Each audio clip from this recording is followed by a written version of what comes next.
Greetings, Moonlight Citizens. This is your Moonlight King, the man of the moon, here with another episode of Moonlight Kingdom Reviews, and we will be reviewing from the world of John Wick, the movie Ballerina, starring anadearmas. Yeah, directed by Len Wiseman. Normally, I would give you some production background to what the heck ever, but y'all know the story. This is a movie set in the John Wick universe. Anyway, that's all the background you need to know right now. And in 3, 2, 1, this is about to start. Boom.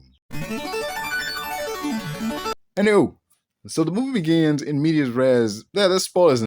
There's spoilers, all right? Just bear with me. In 3, 2, 1, let's go. Movie begins in medias res with this little girl holding a toy ballerina covered in blood and thinking back to when she answered her dad. Well, she and her dad were living in a house before it got attacked by these faceless mercenaries that were coming out of the water armed with crossbows. See, the dad, he fights back. She tells her to hide, and he fights off the dudes, similar to how John Wick fights in previous movies. Heck, they even hold their guns in the same way, with like both hands, and the gun's like right up to dude. The back of the gun's like right up to dude's face, like under his chin, and he's like clearing corners like John Wick and shit. Ultimately he fights back and he gets as good as he gives, but he's ultimately overpowered and captured by the guys. And then we see Gabriel Byrne come out, and he seems like he's gonna be the main villain of the movie. So yeah, he talks to her like, you tried to run, you stole from me, you responsible. I was wondering, hey, wait a minute, so it's just the dad and the girl, like where's the mom? And they talk about like losing her sister or some shit, and it's like, what happened? Was there a car accident or what the fuck ever? But Gabriel Byrne says like the dude is responsible for this shit, so I'm thinking maybe his actions and why they're hiding out here maybe led to the death of the mom. That's what I was thinking when I was watching this. But ultimately, the dad gets killed, little girl gets away. So she gets away in the aftermath of all this. She's met by Winston, and he talks to her about grief. He tells her that her dad was a good man who wanted her to have a good life and that he can take her to see her family. Like, well, okay, sure. We don't really get to know much about her dad before he's killed outside of like the conversation they have, and like, they have this moment where like they're dancing together and shit and like trying to have a really good time with each other. It's like we don't know much about this dude outside of like the one scene where they're twirling in the sun. So we have to take, and what Gabriel Byrne said about the dude. So we kind of just have to take what dude says at face value, because yeah, the dad died and he was a good man.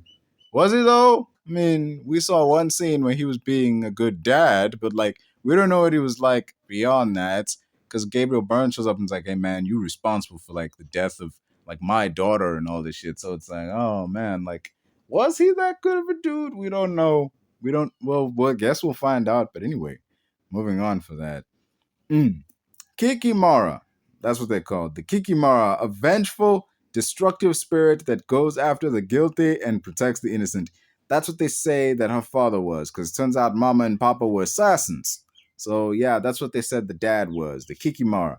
They even, dude, it's basically, it's like a code name, like how John Wick is called the Baba Yaga. Also, I'm thinking like, oh, so it's like John Wick and the Baba Yaga. But they even have her ask when they say like, yeah, Kikimara is, it protects the innocent and goes after the guilty. And the little girl says, like the boogeyman? I'm like, what? I laughed when I heard that. I'm like, what? Really? Okay, I get it. I already thought dude was discount John Wick. Now you're just confirming, yes, folks, he was discount John Wick. He is 100% discount John Wick. Anyway, the place that she's staying at with her new family is like one part orphanage from Annie, one part Red Sparrow, and one part Black Swan. As we see, like 12 years later, after she starts, we get like anadearmas. She's now played by anadearmas, all grown up. She's shooting, she's fighting, she's doing ballet, and learning the ways of the assassin. Let me stop for a sec, like, because this ballet part of the movie has nothing to do with nothing. Like, surely you'd think like, okay, her learning ballet and being a ballerina is going to play into like her skills as an assassin or something, or, something like movie Red Sparrow where her being in ballet is like, I don't know, it's going to make her more agile or something, or it's going to increase her balance and flexibility or what the fuck ever. That'll come into factor somehow. It doesn't. It's there in the beginning of the movie where she's learning to do ballet, and we see how dedicated she is. Like she's just twirling and twirling and twirling and practicing until her feet bleed. And then we see it in the end of the movie. It's like, wait a minute. So wait a minute. This ballet stuff has nothing to do with anything. Like she doesn't have to go undercover as a ballerina to get close to a target, or we don't see it incorporated into her fighting style or anything like that. So why are you a ballerina then? Like, what? Why? Why do any of this? Is it because you established that yes, this network of ballerina assassins already exists in the universe, so you just slaughter her in there? Like, I don't know, man. Have her actually do what does her doing ballet have to do with anything? We see, yeah, it shows her dedication and how she's dedicated to getting shit perfect, but then like that level of dedication to the ballet doesn't really factor in anywhere because if you want to show like yeah this woman is that dedicated to the point that she's willing to put her body to such extremes but like her finding out who killed her family is something that can wait like 12 years. It took you 12 fucking years before you were like, all right, tell me about the people who flatlined my family. It's like, what? You're so dedicated but at the same time not that dedicated. Like uh I don't know. Oh, yeah, it's also one part Colombiana. I'm sorry. Yeah, I forgot about that. That's kind of what this movie is when you think about it. Colombiana with ballet. That's what this movie is. This movie is straight up just John Wick's Colombiana. Damn. Woo. Oh man. Anyway, moving on from that. Yeah, the film happens at a point during the events of John Wick 3 as we see the scene where like John goes to see the Russian lady for help leaving New York and we see this play out from Anna's perspective. So yeah, moving on from that. Her first assignment as an assassin, once she's like confirmed like yeah, I'm going to be an assassin, I got that killer instinct in me, is basically just to be a bodyguard. So, which is weird. Like, you hire an assassin to be a bodyguard, not a bodyguard. Okay, I guess. She's at a nightclub because, hey, it wouldn't be a John Wick movie if we didn't have a scene at a nightclub. I mean, if you look at it, every John Wick movie got a scene with some neon and flashing lights in it. It may not necessarily be a nightclub, but it's a place that may as well be a nightclub. Just saying. Yeah, moving on. This fight breaks out and like these people come to kidnap this woman and now anadearmas comes in and fights them off. During this fight in the beginning stages everyone just keeps dancing, no one stops, nobody pays it any attention whatsoever, and they just continue like nothing's happening. And during this fight she pulls out this plastic gun she has and she shoots one of the female kidnappers right in the vagina. And during this fight scene she pulls out a frozen pipe to like hit on the rest of them. It really reminded me of how whenever like that pipe when she would use them pipes, she was just pulling pipes out of the most random places. It just reminded me of how when there would be a backstage fight in WWE and someone would get knocked around or like tossed into some boxes, there would always be the sound of pipes falling. Like like you just get someone get shoved, like, and then you hear ding ding ding, like a bunch of pipes just fell over, like, and I would always wonder, like, why are there always pipes backstage? Why do I always hear pipes hitting the ground? Like, why are there pipes? What is the WWE production crew using pipes for? What the? Never mind that. Yeah, but yeah, it just factors into the scene here because they would fight for a bit, and then the fight would move to another part of the nightclub as she's pursuing them while they're trying to leave. And then she'd pull out another pipe out of like a random spot, like another frozen pipe to continue beating them with. What's with all these pipes? Where are you getting all these damn pipes from? Why are there just random pipes laying around this damn like frozen nightclub? What the fuck ever? What the? Are those pipes connected to anything? Are they just decorative? Like what? Ugh. Never mind. Never mind. Ugh. Fuck it, man. It takes about 40 minutes in the film before I learned that this girl's name is Eve McCarl. It took 40 minutes for me to learn the main character's name. Like, her name was Eve McCarl. She goes to the Continental to see Winston, and surprisingly enough, at the front desk, it's Lance Reddick. Like, hey, Lance Reddick. He must have filmed it before he passed away. R.I.P. It's a posthumous role as Charon once again. It was such a sight to see him, and it kind of reminded me of like that scene in John Wick 1 where he comes in and he's like all bloody and he's like, hey, is the doctor in today? And like it's like one of those, it's such a good vibe, like, hey, it was nice seeing him again. It was so nice. Yeah. What was I gonna say? Oh, there was this scene at this, like, after her first assignment, she goes on this other assignment. We don't see the assignment, we see the aftermath. We see her leaving the place, and there's just bodies strewn all over the place, shell casings all over the place, and she's just coming out all cool, calm, and collected. You can tell something went down here. She kicked some serious ass, because we just see the aftermath as she's exiting, and she gets into this car. The car pulls out of the driveway, and as she's driving off down the alleyway slowly, the camera pans up and it zooms out like, oh shit, yeah.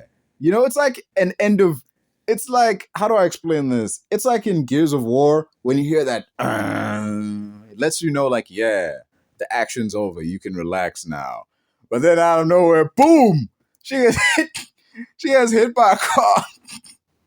The car she's driving in gets crashed into by another car, and the camera quickly drops back down and zooms back in.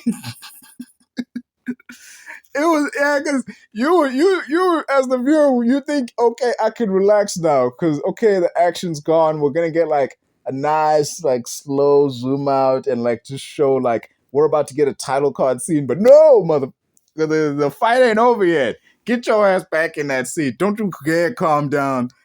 It's so good. That was a funny scene right there. That got me by surprise. Anyway, back at it. This film is pretty well written with some great lines in it. Like when Winston and Eve are discussing, like she's like, "Man, I need to know who did this," and he replies to her like, "Needing to know is what got us kicked out of the Garden of Eden. Are you sure you still want to know, Eve?" It's like, oh, I wanted to laugh when I heard that. Like, he's not wrong. But yeah, anyway, so shit, that was good. Oh, that was a good line right there. That's full of them. We just got plenty of moments where it's like a bunch of characters trying to tell this woman like, hey, you don't want to know what this is, okay? Hey, also, you would listen to these people. I know revenge is what you want, and I know you want justice for your family and shit like that, but like, these are the heads of assassin organizations. Winston runs a hotel for assassins. The Russian lady runs a school for assassins. And they're telling you these are real bad people. You don't want to know. Like, you don't want to go near these people. If they're afraid of these people, it says something like, maybe these people that I'm thinking of looking into are some people that I should be cautious of. Because the people who taught me how to be a badass assassin and who are probably badass assassins themselves are saying, hey, maybe don't look into this. Maybe you want to steer clear of this. Maybe I should be more cautious than I'm currently being right now. But hey, whatever, okay? Moving on. In the first John Wick movie, there was this strict rule: no business conducted on continental grounds. And it took like more than $5 million to get even one person willing to break that rule and risk the punishment that comes with it. And yet, see, this is a gripe I have with the movie. Yet, all it takes in this movie is $4 million for a whole damn team of killers to try and kill a dude who's staying in the Continental. Like, really? In the first movie, it took at least $5. You needed at least $5 million just to get one person. Now $4 million can get a whole team of killers in this motherfucker. I get that Pine, the guy they're trying to kill, is no John Wick, but come on. You seriously willing to break continental rules just for $4 million? It's no good if you're dead. Shit. So, yeah, she gets in there. She has to get info from this dude, so she tries her best to keep him safe. Dude's got a daughter, so, she tries as hard as she can to keep the daughter safe, too. But the guys that are trying to kill Pine, they succeed in killing Pine, seemingly, and taking his daughter, and they, like, knock Eve unconscious, and one of them straight up has a drop on her and could have killed her in that moment, but, like, stops and decides not to for no reason. For no reason, just decides not to. It's like, yeah, we've been killing everyone else we've been coming across. We killed Pine, and we could kill you here and now, but we have no reason to. So we're just going to continue. It's like, we got the daughter. We have no reason to kill you. So, yeah, plot armor abounds, I guess. So we move on. Then hotel security show up. Just who are quite effectively about as effective as the police in this damn universe in terms of the response time. Okay, scratch that. They're a little better than the police because unlike the police, they actually show up, but they arrive just in time to be useless. I'm just saying, man. Like, y'all showed up after everything went down. Like, the bad guys have gotten away. All you should have to do is pick up anadearmas and be like, you were warned. Like, y'all were warned. No business conducting on continental grounds. Like, I think it's time for you to check out. Man. Anyway, after that fracas, she goes to a gunsmith to get some firearms, to gear up for what's coming. Because she knows, yeah, I got a big fight coming. If these are the people I'm going after, they kidnapped this little girl. These are people that are willing to put a bounty on someone in the Continental, and they're that damn dangerous. I'm going to need some serious firepower. So she, goes to a gunsmith, and it plays out. It seems like it's going to play out kind of like how it did in John Wick 2, when he was in Italy and he was getting guns from that dude, and he was making all these, allusions to, suits, I think. He was referring to the guns like they were suits and all that. And this was kind of something similar. Because this guy was making allusions to hunting gear. So it's like, okay, I think it's gonna play out like it did when John was getting his weapons in Italy, and the gun guy was showing all the different weapons on offer. But then that's when the people that will kidnap Pine show up. Not kidnap Pine, they kidnap Pine's daughter. They show up and they start shooting the place up. And I'm just like, wait a minute, how did y'all know where she was? That's the thing with movies like this. How do the bad guys just know where the hero is? Are you tracking her phone? Do you have eyes all over the city? Like, it's never established in these kind of movies where the bad guys just find the hero. It's like, whatever. It's just, once I would like these movies to explain how the hero keeps getting found by the main villain. And these are the bad guys who are willing to put a bounty on someone who's on continental grounds. They didn't directly get involved on continental grounds because that would be a whole beef between them and the Continental. That's understand. But the cult actively attacking the gunsmith feels like that should also have the same effect, because if that gunsmith survived, he should have gone to the people of the Continental and be like, hey, someone, the fucking cult people tried to shoot me up in my own shop. Shouldn't that be a this means war type thing? Isn't that breaching the peace between these two people? If you're attacking one of our associates, just because he's not on continental ground doesn't mean this shit slides. They shouldn't let this slide, but whatever. Moving on from that, they were right about this organization that she's going after being a cult, because she goes to this snowy town that is apparently the HQ of this cult, and she encounters the dude who was the sniper at the hotel trying to take out Pine. And they have this brawl all across this little restaurant. So initially the people inside, they immediately leave. We see the usual Snowtown people, loving family, your mama and a daughter, just casual everyday people. And we think these are normal citizens, right? But no, they brawl all over the place. And before she breaks the guy's arm. Somehow anadearmas broke this dude's arm. And I'm like, I don't even question it, because yeah, I did. She used her whole body weight to do it. It wasn't a case of I just held his arm down and it snapped or something like that, because whatever. Yeah, she breaks his arm. She shoots him dead, only for what was previously thought to be bystanders to return, now fully armed, and showing that quite possibly this whole fucking town is run by this cult in a way the Ganados in Resident Evil. Are they the Ganados? I don't quite remember the name, but yeah, Resident Evil 4. This town is basically... No, it's Resident Evil Village. That's what this town is. This town is snowy cult town is Resident Evil Village with guns instead of zombies and werewolves and shit. Everyone and their neighbor is a cult member in this damn town. Everyone and their neighbor is packing. It kind of reminds me the end of John Wick 2, and the beginning of John Wick 3, where it seemed like everybody in town was an assassin chasing John Wick. Only here it makes way more sense. Because in John Wick 2 and 3, it's everybody's an assassin. The chick with the dog is an assassin. The guy behind the bar, assassin. The bum begging for change, assassin.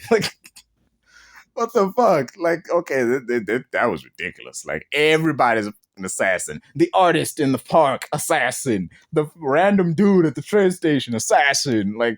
Fuck that. This little town makes more sense, because, just personally, you could kind of believe it. They explain, yeah, this place is kind of a retirement village for assassins. It's where they go when they want to retire. So everyone living here being an assassin, that adds up, that lines up, and it would, make a lot more sense to this shit of everyone in New York is chasing you. Fuck that, man. I love those movies, but damn, that's kind of hard to believe. Okay, so she gets captured, after trying to flee all these people, having this big shit. Oh, there's there's this like fight scene between her and this chef and like the second floor of this place.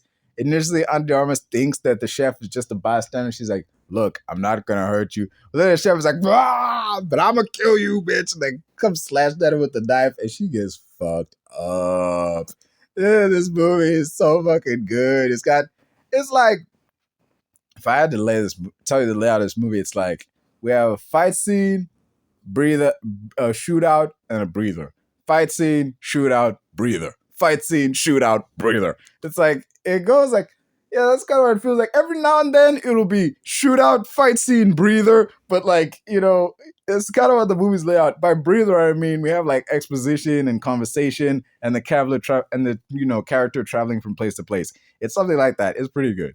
It would get tiring if it was just fight scene, fight scene, fight scene, fight scene, and one long scene of exposition or something. But no, the movie is like pretty well paced out. I give it that much. So she gets captured by the bad guys because the chick who knocked her out, and like, yeah, I could have killed you way back when. She knocks her out again and like brings her to Gabriel Byrne after she spots the tattoo on her back, and she's like, wait, she's one of the part of the Russian ballet assassins, So we bring her to Gabriel Byrne, whose character is known as the Chancellor.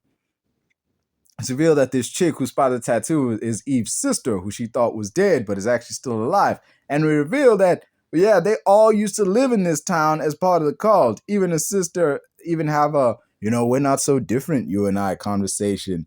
With Eve being on like, I'm nothing like you. It's like, both of you are fucking assassins. Y'all are exactly the same. Don't give me this, I'm nothing like you. Y'all are both killers. Okay? The only difference is y'all kill for different people. Don't give me this, we kill for different reasons. Nah, fuck that. Y'all kill for different people, not different reasons. The only difference is like your boss is evil, the other one's boss isn't. But don't get it twisted. Y'all are both killers, okay? No, don't give me this, I'm nothing like you. Y'all are the same. Y'all both wound up like, y'all both thought the other was dead. Y'all both grew up without parents, and y'all both turned out to be assassins. Y'all are the same. She's right. Y'all aren't that different. Shit. Whoo!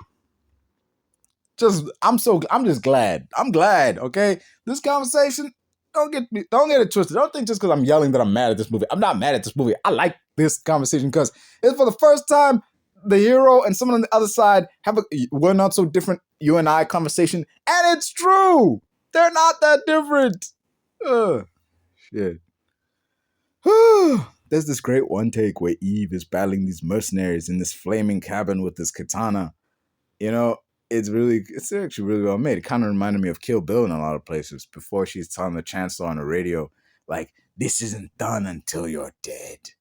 And say, yeah, it's really cool. And so it's like her sister dies in this, like, in all this chaos, and she really wants, she's like, this isn't over until you're dead. You kill my family. And I'm just like, yeah, he did kill your dad way back when, but like from what we heard, your dad is responsible for your mom's death. I'm guessing he wanted to take you away and have you live a normal life, but the mom was with the cult and like he couldn't have that and she wasn't going to stop him and he killed her. I think that's what happened. That's why I'm led to believe it happened based on the dialogue. So, if anything, this is kind of your dad's fault. All this is kind of your dad's fault. I mean, her dad is kind of the real villain, but that's another here nor there. So the Chancellor has this great line in the movie the movie's full of great lines. When John Wick is like, so he called like the head of the Russian ballet, assassins, and he's like, yo, one of your assassins is down here causing all kinds of trouble. They're killing my men. This is, I thought you and I were cool. I stay out your way, you stay out mine, but one of your people is killing my people. You know what this means, right? We're going to come for you. It's like, and the Russian ballet lady is like, no, we didn't send this chick. She's acting totally on her own. She's gone rogue. We have nothing to do with this. And to prove we have nothing to do with this, we're going to send somebody to sweep this up so that you and I can stay cool. Okay? It's like, and he's like, all right, okay, cool. And by send somebody, I thought, see, because earlier in the film, the camera kind of lingered on this one dude. When they were learning how to like fight, it kind of lingered on this one blonde guy. So I thought when she said, yeah, we're going to send somebody, she meant like we're going to send one of her classmates to take her down. Like something like that. Because I forgot the trailer. I forgot that I saw the trailer. So, well, it turns out when she meant they're going to send somebody, that meant they would send the somebody. They sent John Wick for this shit. So the chance has this line when John Wick arrives and he's all dressed in black and he's walking through the snow. Because everything in this background, let me set the scene for you. Everything is white.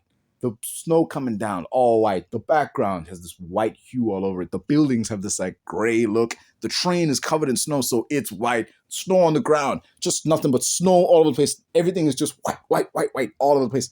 And in comes John Wick dressed head to toe in pitch black. Like, holy shit. Looking badass, man. It's like death just showed up. That's basically, as I say, everything here is white and beautiful and snowy, and in walks John Wick covered in black. Like, the Chancellor has this badass line when John Wick walks through the snow and he tells the whole town. He tells the whole damn town, everyone in town, all you assassins, all you mercenaries, everybody, stand down. Just stand down and leave the wolf to its prey. Like, god damn. Like, these people know. It's like, yeah, we're a cult of assassins in a town full of assassins, but like, yo, John Wick here, y'all. Shit, everybody back off. Everybody back off. Everybody back off. Let the man do his thing. Just keep back and let him do his thing. This gonna be wrapped up. You know, it's a wrap, y'all. We can all go home. The John Wick's here. We can all just kick back and let him do his work. Let him cook. Let him cook. I'm sorry. Yeah, so Eve and John Wick lock eyes in the film, and he don't want to be doing this. He knows why she's here, and he knows that she got to do what she got to do, but at the same time, he got to do what he got to do. And so they fight. And when they're fighting, I was expecting, okay, it's going to be a typical hero versus hero. It's a long, brutal boss battle where they're evenly matched. But no, the movie's like, fuck that. And he just pretty much dominates her for most of this fight. You can tell he's trying not to hurt her. You know, he's trying not to kill her, and she's trying her hardest. Like, there's like 4 different points in this fight where he had her dead to rights. Like, he had her. Like, there were 4 different points in this fight where it's like, you're dead. I actually kind of like, okay, 1, you're dead. Then the fight goes on for a bit. 2, you're dead. Then it goes on a little bit more. 3, you're fucking dead, lady. There were 3 different times where he could have killed you and didn't. And then it's 4, and I'm like, just give up. That's what I'm thinking at this point. Like, there are 4 different points in this damn movie where he could have killed her. And I'm like, man, if there were 4 different points in a fight where I could have got my ass knocked the fuck out, I'd be like, you know what? I give up. There's no point to this. But damn, it was so fun to watch, though. It was fun. It's like, this was absolutely the right call from a character standpoint, from a film standpoint. This was absolutely the right call. Because, yeah, they're both badass killers, but he's been doing this a lot longer. It makes sense that he would be way better at all this shit she does. And it makes sense that he would have her dead to rights like that, you know? Oh, yeah. Man. Ultimately, he agrees to let her finish what she came to do, as long as she's able to do it before midnight, because after that, consequences. Yeah. Whew. It would either be 2 things, a Gatling gun or a flamethrower. And I was right. Because she was like trapped in this place and there was no way out. There was a whole bunch of guys coming down this hallway. It's like, damn, she really needs something to save her ass and get her out of this mess. So she finds something. She opens up this box. She's like, whoa. And I'm thinking, okay, this is either going to be one of 2 things, a Gatling gun or a flamethrower. And it was a flamethrower. She used it to scorch this whole load of dudes coming after her in this tunnel before she takes she takes on another of the Chancellor's men on with his own flamethrower, and they have this like big duel of fires. They're just trading and throwing shots of fire at each other. It's glorious. You see these 2 trading streams of flame in one another. It's amazing. And, you know, there's this funny moment where after, you know, he helps her from like a perch position, it's like there's so many. There's like a point where I'm like, you should be dead. Like there were three different points in this movie where I'm like, you should be dead. First two was because that chick spared Eve, and then the third time was because the guy, the Chancellor's main guy, his main assassin was fighting Eve, and he had her dead to rights, and then John Wick sniped him, like how Willem Dafoe's character was helping him out in the first movie. And it's like, okay, this is her John Wick 1, basically. He's playing the Willem Dafoe role in this film. He's the one assassin that could totally take her out, but he's letting her do her thing.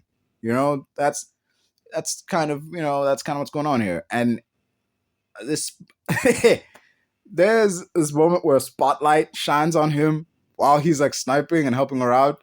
And it says he's snitching on his position. Like, there's this announcement going out telling his location, and he immediately turns, shoots out the spotlight, and the announcement just cuts off. Like, it's like the damn spotlight comes on, like, it's John Wick, he's over. Oh, never mind, y'all. Just, I didn't see him. I didn't see nothing. It was kind of funny. But yeah. So, these assassins, they swarm on his location, and like a whole team goes down this hallway, and these two are at the beginning of the thing, and the one guy's like, this is suicide. It's John Wick. And the other one, and the chick who's he's with is like, come on, he's only one man. Right before, out of nowhere, he emerges and he stuffs them both. Like, oh, I love that. They gave these people fucking Batman Arkham game villain dialogue where he's like, hey man, I hear Batman's about. It's like, come on, he's just one man. What damage could he do? Bam! Question asked and answered. Woo! So she takes out the Chancellor.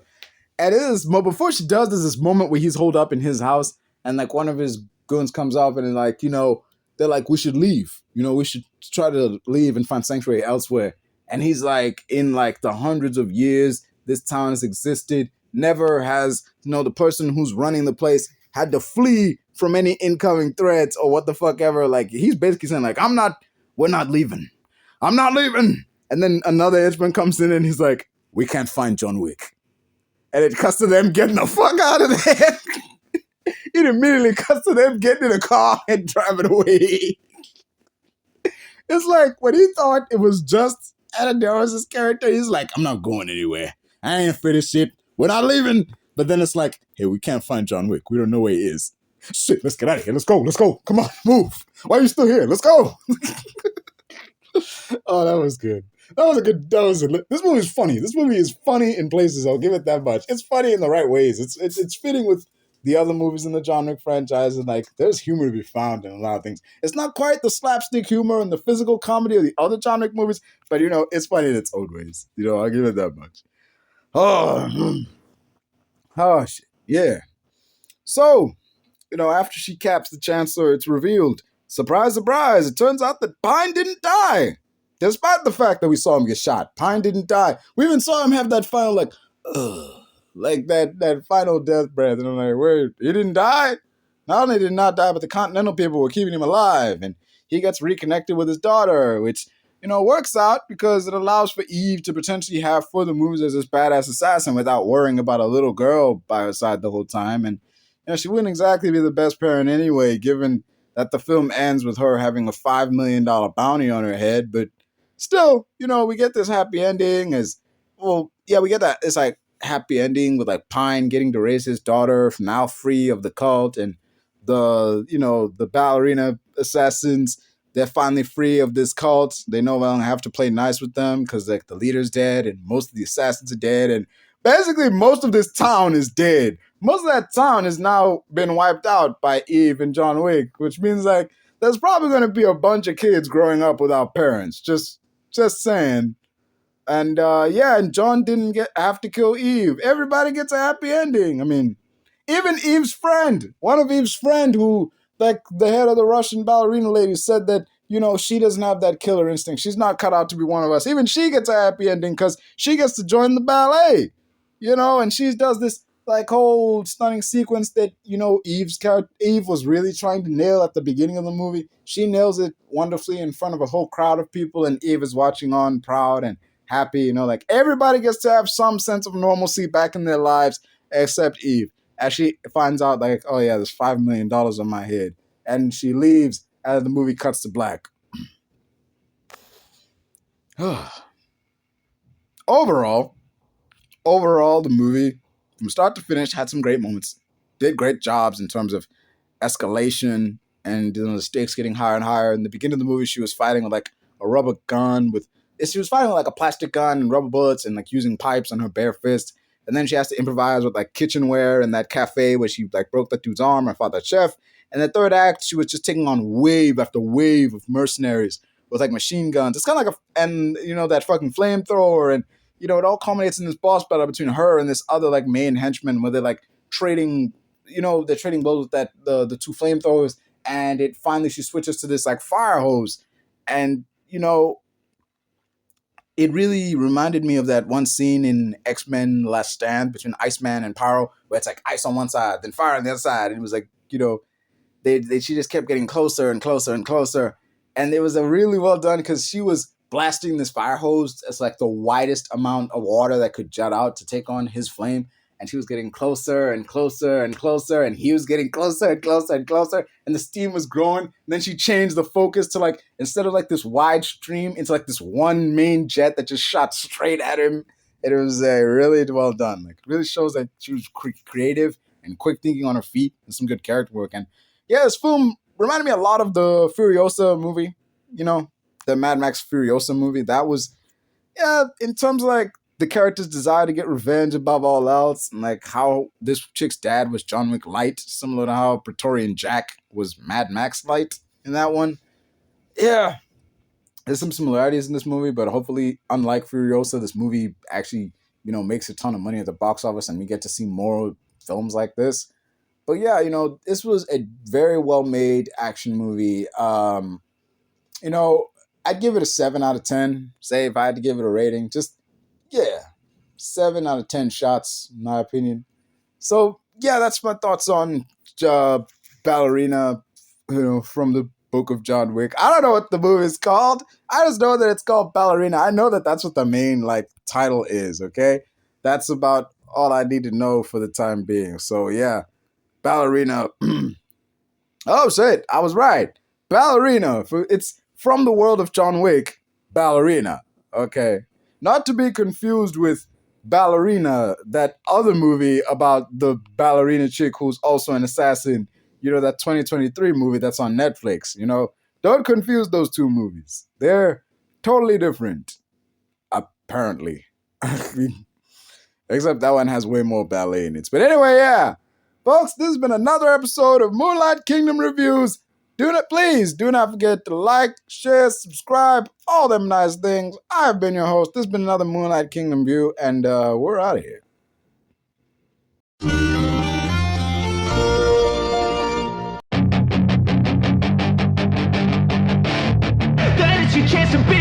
Hey kid, don't ever let them get inside your head. They'll tell you what to do in life instead of everything you know that you could get. Don't let them guide your life towards regret. I'll fight for what I love with every breath. My past is filled with things I won't forget. I use them all to push me to my best. So treat the worst of times just like a test.